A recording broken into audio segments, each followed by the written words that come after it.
أبدا لن نحيد أبدا لن نحيد أبدا لن نحيد عن خطى الإيمان. دربنا درب قويم دربنا درب قويم بالهدى القرآني. أبدا لن نحيد أبدا لن نحيد أبدا لن نحيد عن خطى الإيمان. Assalamualaikum warahmatullahi wabarakatuh. Alhamdulillahirabbil alamin. Assalatu wassalam asrofil anbiya'i wal mursalin Sayyidina Muhammadin wa ala alihi wasahbihi ajma'in. Amma ba'du.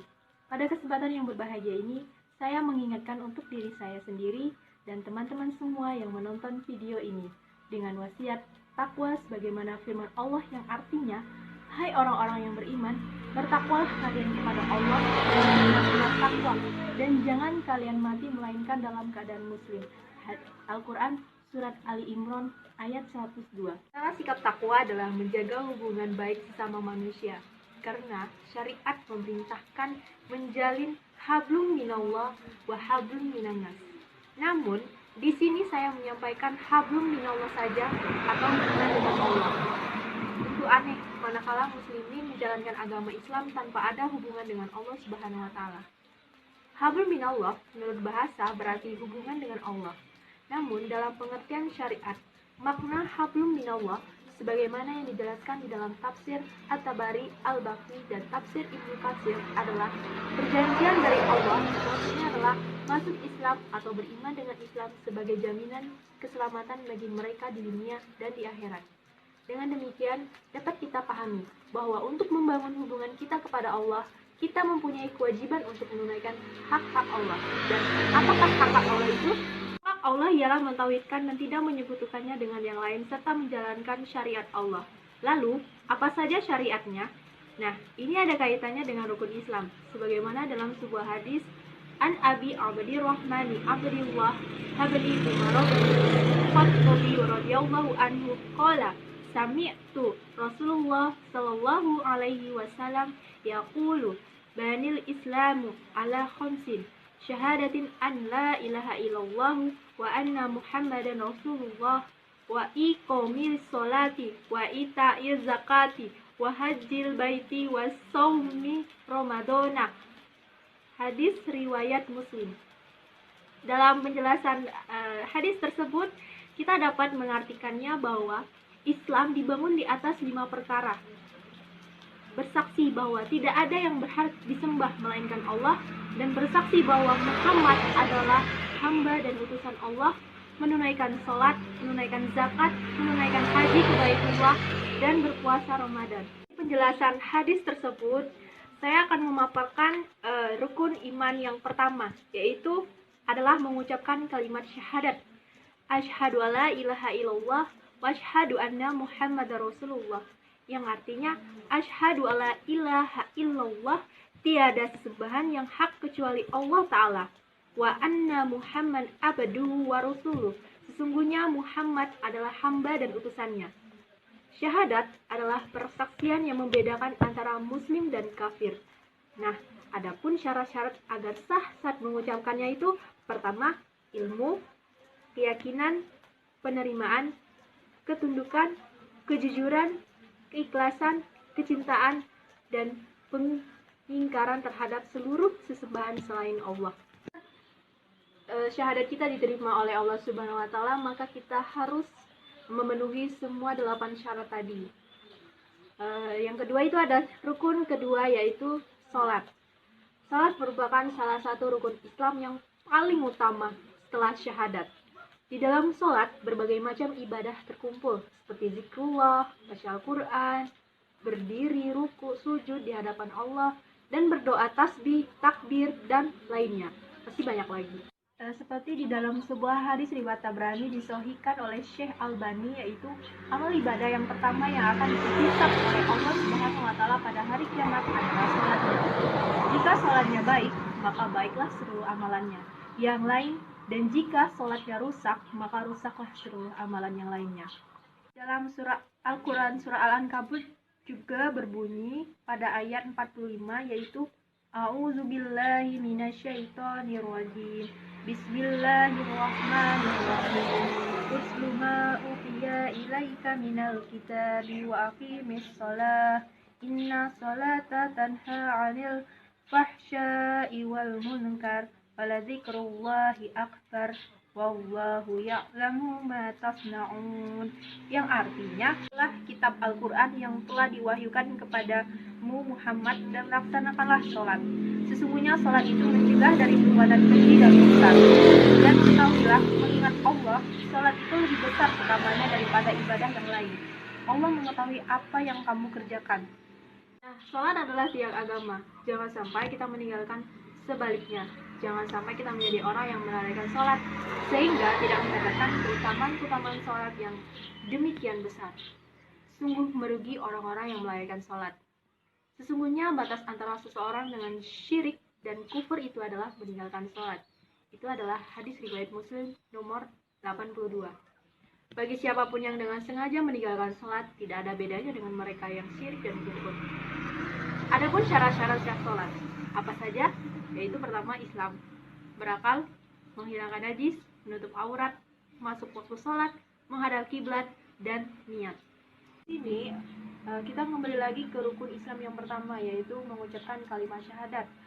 Sebagaimana kita mengucapkan kalimat syahadat bukan hanya sekedar mengucapkan, akan tetapi kita harus memenuhi 8 persyaratan tadi. Itu Islam pertama ya. Kedua itu berakal. Berakal itu orang yang mempunyai akal. Mereka yang gila atau hilang ingatan itu tidak diwajibkan untuk sholat. Menghilangkan najis. Nah, menghilangkan najis di sini membersihkan seluruh badan kita dari kotoran-kotoran seperti kotoran air kencing, hadas keluar memegang binatang-binatang seperti anjing, babi, seperti itu. Aurat itu menutup seluruh badan tanpa terkecuali, yaitu wajah buat perempuan dan bagi laki-laki sesuai syariatnya. Masuk waktu sholat. Nah, kelima ini yaitu masuk waktu sholat. Masuk waktu sholat di sini kita menjalankan sholat sesuai waktu yang telah ada. Jangan kita menjalankan sholat ketika azan belum ada, kalian menjalankan sholat. Padahal di situ kita tidak diperbolehkan untuk sholat sebelum pada waktunya. Keenam itu ada menghadap kiblat. Menghadap kiblat sesuai dengan yang telah diajarkan oleh Rasulullah SAW, yaitu kita menghadapnya ke arah Ka'bah. Bukan berarti kita menyembah Ka'bah, akan tetapi di sanalah rumah di mana tempatnya Allah Subhanahu wa taala. Yang terakhir itu adalah niat. Setiap kita sholat, tujuan kita untuk sholat itu, mendirikan sholat itu apa? Salah satunya itu niat. Niat di sini, niatkan nih, kita sholat hanya karena Allah, bukan karena untuk misal pamer, biar kita dilihat oleh orang, oh dia ini alim. Enggak seperti itu. Akan tetapi kita berniat sholat itu, mendirikan sholat itu hanya untuk kepada Allah Subhanahu wa taala saja. 3 itu ada zakat. Zakat terkandung banyak sekali faedah dan manfaat. Di antaranya itu adalah mensucikan harta dan jiwa, mengajarkan kasih sayang dan kepedulian terhadap sesama manusia, dan masih banyak lainnya.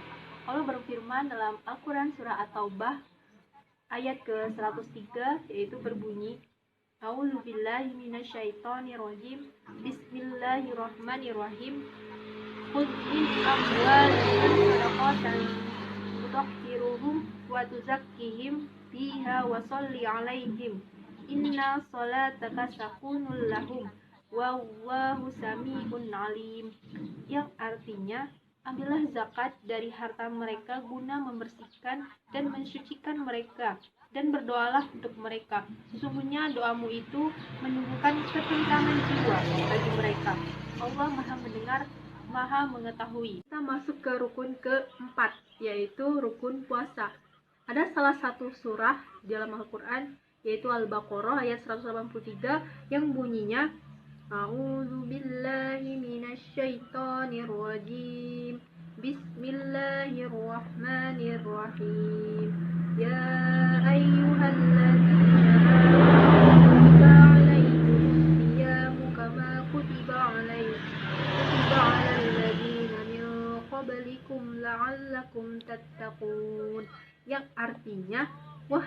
orang yang beriman, diwajibkan atas kamu berpuasa sebagaimana diwajibkan atas orang sebelum kamu agar kamu bertakwa.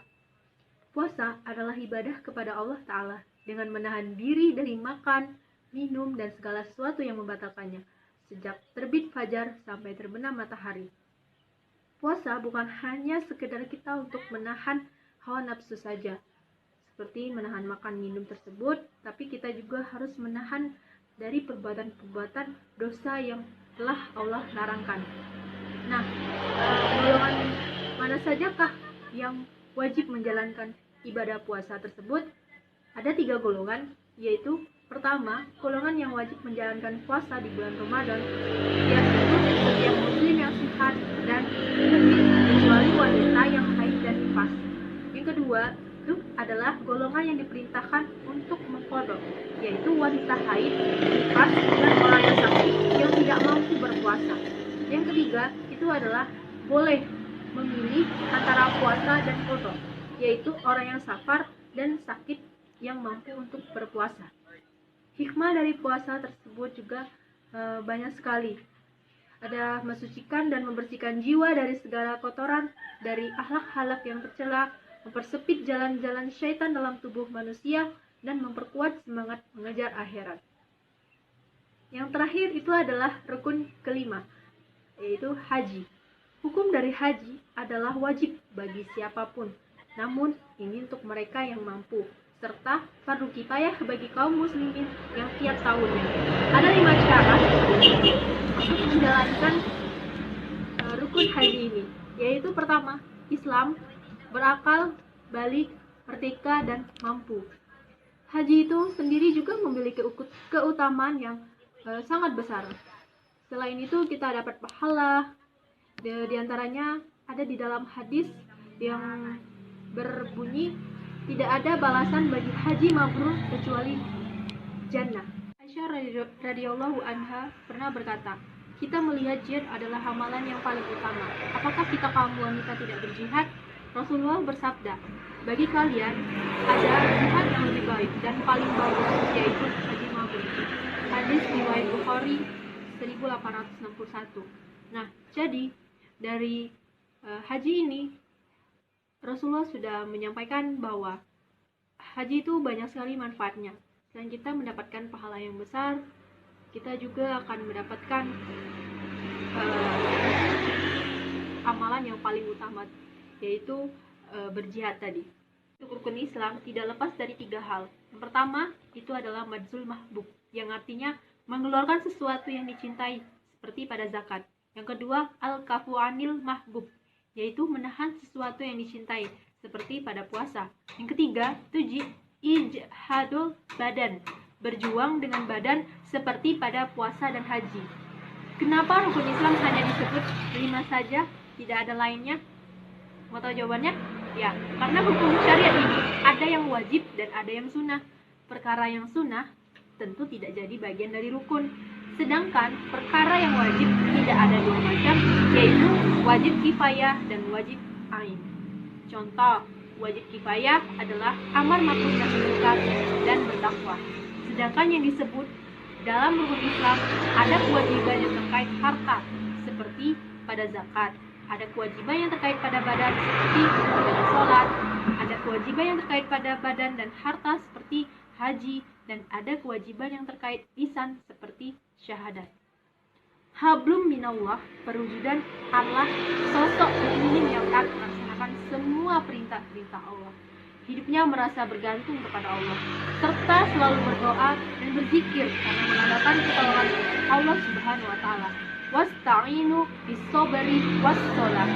Inilah sosok mukminin yang benar-benar menerapkan hablum minallah.